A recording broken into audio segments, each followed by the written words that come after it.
అసెంబ్లీలో మహిళా ఎమ్మెల్యేలను అవమానించారంటూ ముఖ్యమంత్రి రేవంత్ రెడ్డిపై మాజీ మంత్రి ఎమ్మెల్యే కేటీఆర్ తీవ్ర ఆగ్రహం వ్యక్తం చేశారు.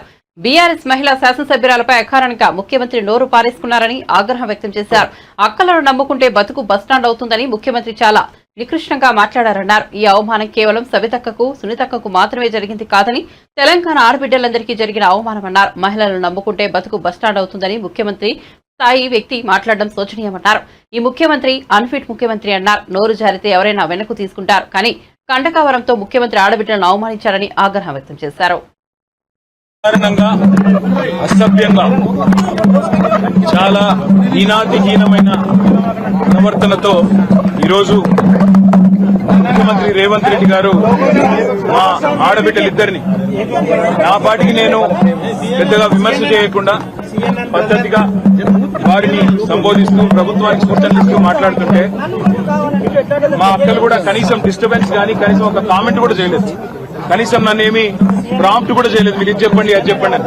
అట్లాంటిది ఈరోజు అకారణంగా ఎందుకు నోరు పారేసుకున్నాడో తెలియదు, కానీ చాలా అసభ్యంగా హీనాతిహీనంగా ఏ నాయకుడు కాదు, ఏ మనిషి కూడా మాట్లాడనంత అసభ్యంగా మీ అక్కలను నమ్ముకుంటే ఇక్కడ నన్ను ముంచిండ్రు, మమ్మల్ని ముంచిండ్రు, రేపు నీ బతుకు కూడా జూబ్లీ బస్ స్టాండ్ అవుతుందని మాట్లాడిన నికృష్టమైన మాట ఏదైతే ఉందో తప్పకుండా రేవంత్ రెడ్డి వెంటనే తెలంగాణలోని ఆడబిడ్డలందరికీ క్షమాపణ చెప్పాలి. ఎందుకంటే ఈ అవమానం జరిగింది ఒక్క సబితక్కకు, సునీతక్కకు, లక్ష్మక్కకు కాదు. ఈ అవమానం జరిగింది తెలంగాణలోని ఆడబిడ్డలందరికీ. మహిళల్ని నమ్ముకుంటే నట్టేట మునుగుతారన్నట్టు, మహిళా తల్లుల్ని నమ్ముకుంటే బతుకు బస్టాండ్ అవుతుంది అన్నట్టు ముఖ్యమంత్రి మాట్లాడిన మాట ఏదైతే ఉందో నిజంగా కూడా హేయం, శోచనీయం. నిజంగా ఒక ముఖ్యమంత్రి స్థాయికి తగని మాట. ఇలా నిజంగా ఈ ముఖ్యమంత్రి అన్ఫిట్ ముఖ్యమంత్రి, ఆ పదవిలో కూర్చోవడానికి తగని ముఖ్యమంత్రి మహిళల్ని అవమానించి కూడా అప్పుడప్పుడు నోరు జారినా సంస్కారం ఉన్న వాళ్ళు ఏం చేస్తారు, అవసరమైతే నేను వెనక్కి తీసుకుంటున్నాను విచారం వ్యక్తం చేస్తారు.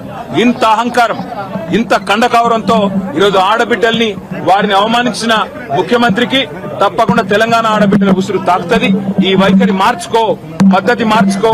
వారు అక్క సునీతక్క గాని, సబితక్క గాని, లక్ష్మక్క గాని స్వంతంగా కష్టపడి ప్రజల్లో తిరిగి పరపతితో ఇవాళ 5 సార్లు 6 సార్లు గెలిచొచ్చిన వాళ్ళు.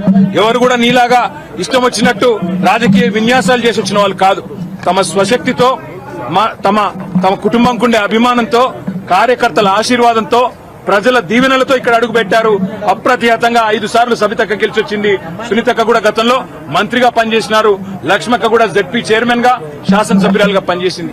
అలాంటి మహిళలుగా పట్టుకొని ఇవాళ నోటికొచ్చినట్టు వాగడం అనేది ముఖ్యమంత్రికి తగదు. ఇప్పటికైనా సిగ్గు తెచ్చుకొని, బుద్ధి తెచ్చుకొని ముఖ్యమంత్రి బేషరతుగా క్షమాపణ చెప్పాలి. ఎంత గుండె ధైర్యం నీకు? ఇవాళ మా ఆడబిడ్డల్ని పట్టుకొని ఏ మొహంతో వచ్చినావని చెప్పడానికి ఉప ముఖ్యమంత్రిని నేను అడుగుతా ఉన్నా. ఏ రకంగా అంత ధైర్యంగా, ఏ రకంగా అంత ఇష్టం వచ్చినట్టు మాట్లాడే అధికారం నీకు ఎవరిచ్చింది? అధికారం ఎవరికి శాశ్వతం కాదు. 10 ఏళ్లు మేము అక్కడున్నాం. మేము ఎప్పుడన్నా అవమానించిన ఆడబిడ్డల్ని తరిక ఎన్నడన్నా, ఒక్క రోజన్నా ఎప్పుడన్నా నోరు జారినా వెంటనే విచారం వ్యక్తం చేసినాం. ఇవాళ నేను కూడా ఏదో సందర్భంలో ఏకవచనంతో సంబోధించినానని చెప్పి అవతల నుంచి అభ్యంతరం వస్తే వెంటనే విచారం వ్యక్తం చేసినాం. అది కేసీఆర్ మాకు నేర్పిన సంస్కారం. మరి నీకెవరు చదువు చెప్పిండ్రో, ఎవరు సంస్కారం నేర్పిండ్రో నాకు తెలియదు, కానీ తెలంగాణ ఆడబిడ్డలన్నీ గమనిస్తున్నారు. ఇప్పటికే నువ్వు చేసిన మోసాలతో విసిగిపోయి ఉన్నారు. ఇలా మా ఆడబిడ్డ